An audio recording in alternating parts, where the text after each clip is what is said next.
আসসালামু আলাইকুম সবাইকে। আশা করি সবাই অনেক ভালো আছেন। আমার সামনে যে গাছগুলো দেখতেছেন এইগুলো হইতেছে ঢেঁড়স গাছ। আর আমি যেই ক্ষেত দিয়ে হাঁটতেছি এই ক্ষেতটা হইতেছে ঢেঁড়স ক্ষেত। তো সকালবেলা আমি ঘুম থেকে ওঠার পরে জানতে পারলাম আমাদের হাঁসগুলো পাওয়া যাইতেছে না। তো সেই হাঁসগুলা খোঁজার জন্য মূলত আমি ঢেঁড়স খেতে আসছি। তো অনেকক্ষণ খোঁজাখুঁজির পর আমার হাঁসগুলো আমি পাইছি। তো হাঁসগুলো পাওয়ার পরে ওদেরকে কোনোভাবেই এই ক্ষেত থেকে আমি বের করতে পারছিলাম না, কারণ এই ক্ষেতের চারপাশেই নেট দিয়ে বেড়া দেওয়া। আমি যখনই ওদেরকে এখান থেকে বের করতে চাই তখনই ওরা এই আশেপাশে যে নেটগুলো আছে ওই নেটের সাথে পেঁচায় পড়ে। তো তার জন্য চেষ্টা করলাম যে ক্ষেতের অন্য পাশ দিয়ে বের করা যায় কিনা। তো নিয়ে ঘুরতে ঘুরতে আমি একদম পুরা চড়া ওদেরকে নিয়ে ঘোরা শেষ আমার। তো অনেকক্ষণ ঘোরাঘুরির পরে ওদেরকে বের করার একটা রাস্তা আমি পাইছিলাম। তো মাঝপথে আমার একটা হাঁস অসুস্থ হয়ে গেছিলো, মানে পায়ের মধ্যে হয়তো বা কোনোভাবে ব্যথা পাইছিল, ও সহজে হাঁটতে পারতেছিল না। তো আলহামদুলিল্লাহ আমার সেই হাঁসটা কিছুক্ষণ পরে আগের মতো সুস্থ হয়ে যায়, স্বাভাবিক হয়ে যায়। আগে যেরকম ছিল ওই রকম হয়ে গেছে। তো ওর কী হয়েছিল সেটা আমি এখনও বুঝতে পারি নাই, ও কেন ওই রকম করলো ওই সময়।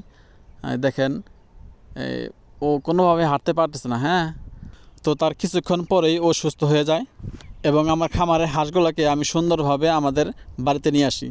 আমাদের যে সুইমিং পুল আছে, হাঁসের জন্য যে সুইমিং পুল বানাইছিলাম সেই সুইমিং পুলে নিয়ে আসি এবং ওরা পানি খায়, সুন্দরভাবে গোসল করে। ওদেরকে নিয়ে আমি বর্তমানে যে সমস্যায় আছি সেটা হইতেছে প্রত্যেক দিন একবার করে হইলেও যেই ঢেঁড়স ক্ষেত থেকে এখন নিয়ে আসলাম ওই ঢেঁড়স খেতে যাবি। আর যাওয়ার সময় ওই ঢেঁড়স ক্ষেতের চারপাশে যে নেট দিয়ে বেড়া দেওয়া হয়েছে ওই নেটগুলোর সাথে আটকায় যায়। হ্যাঁ, তো যে কোনো সময় আমার হাঁসগুলার দুর্ঘটনা হইতে পারে। তো আমি চেষ্টা করি হাঁসগুলো যাতে ওই ঢেঁড়স খেতে না যায়।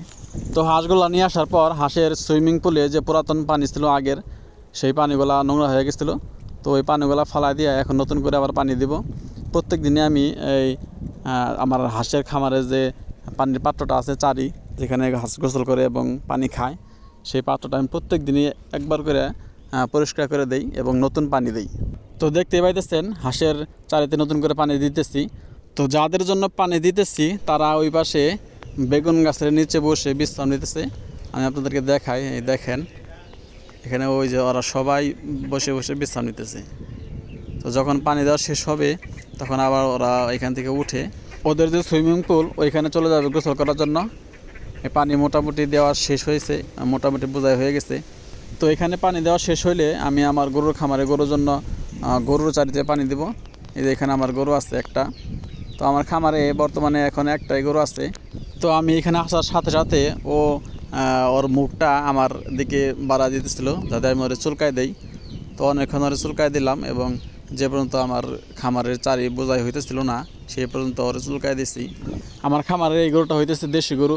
তো আমি চাইতেছি নতুন করে বিদেশি জাতের গরুগুলো আনবো, কারণ দেশি গরু দিয়ে মানে খামার করা অনেক কঠিন, লাভ করা অনেক কঠিন, কারণ দেশি গরুতে আপনারা জানেন দুধ অনেক কম দেয়।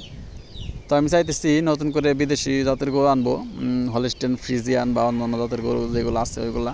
তো এটাও থাকবে, এটা যে আমি বিক্রি করে ফেলবো একটা ব্যাপারটা এরকম না, এটাও থাকবে এবং পাশাপাশি বিদেশি জাতের যে গরুগুলো আছে ওইগুলোও তুলবো। তো সবাইকে অসংখ্য ধন্যবাদ যারা কষ্ট করে আমার ভিডিওটা দেখলেন। সবাই ভালো থাকবেন।